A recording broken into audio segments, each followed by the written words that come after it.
इसलिए आवश्यक है कि राम मंदिर बन के जानते क्या संदेश देगा।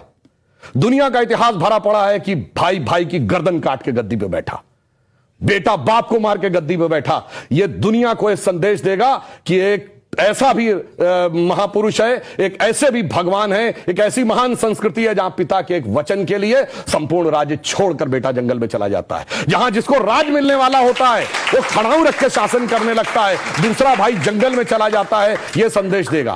और दूसरा संदेश जानते क्या देगा?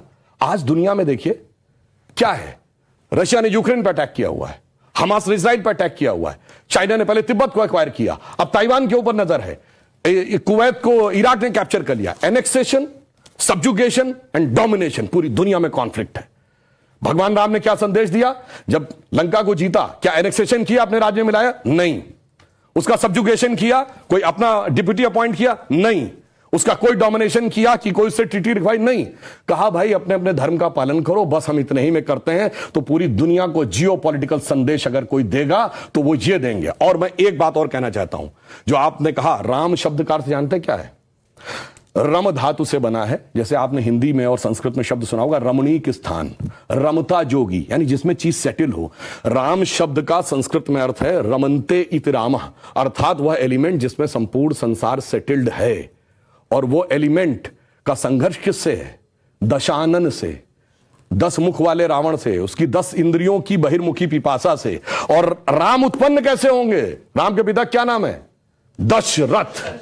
तो 10 इंद्रियों को रथेंगे तब भगवान, तब डिवाइन एलिमेंट आपके अंदर उत्पन्न होगा। Extrovert tendency of all the 10 senses को डिस्ट्रॉय करेगा और धर्म स्थापित होगा। जब ये कहने लगते हैं ये राम वो राम, तो मुझे जानते क्या नजर आता है? वही बच्चों को एलिमेंट्री पढ़ाया जाता है 1 2 3, फिर आगे जाके वो फ्यूचर में एमएससी मैथमेटिक्स भी करता है, बैलिस्टिक इक्वेशन भी बताता है। पर ये कहेंगे नहीं वो बैलिस्टिक इक्वेशन है तो फिर तो 1 2 नहीं पढ़ाना चाहिए, क्योंकि वो तो अलग है। मैं पहले भी उदाहरण दे चुका हूं।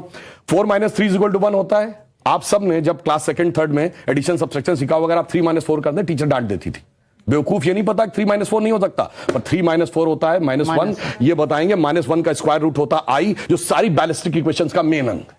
तो उस लेवल पे पहुंचिए तो समझ में आएगा जिसको आप कह रहे हैं बचकाना है वो कितना आलीशान है, ये जाके समझ में आएगा। डॉक्टर कलाम से पूछिए तो -1 के स्क्वायर रूट का अंतर समझ में आएगा। तो राम की कथा बहुत गहरी है और इसीलिए रामचरितमानस क्यों लिखा है? राम के चरित्र को मन में धारण करिए। रावण हर चीज में राम से बड़ा था जब राम लीला कर रहे थे। वैसे तो वो ईश्वर है, हर चीज में बड़ा, पैसे में बड़ा, उनके पास सोने की लंका, उसके पास रावण रथी विरत रघुवीरा। अगर देखा जाए पावर में उनसे ज्यादा बड़ा, 10 आदमियों की ताकत उसको, उनसे बड़ा पंडित मुस्सा जोधा और ना कोई दूजा है। अपने शीशों को काट काट शंकर को मैंने पूजा है। वो कहता इतने बड़े पुजारी तो राम भी नहीं थे। फिर किस कारण से वो हार गया? चरित्र में राम बड़े थे। इसीलिए तुलसी ने कहा रामचरितमानस। और चरित्र की याद दिलाएगा यह मंदिर, जो सिर्फ भारत के लिए नहीं पूरी मानवता के लिए श्रेष्ठतम मानवीय मूल्यों का प्रतीक होगा। इसलिए 21वीं सदी का महान भारत बगैर राम मंदिर के संभव नहीं था। इसीलिए अमृत काल के उषा काल में राम मंदिर उभर के सामने आ रहा है। बहुत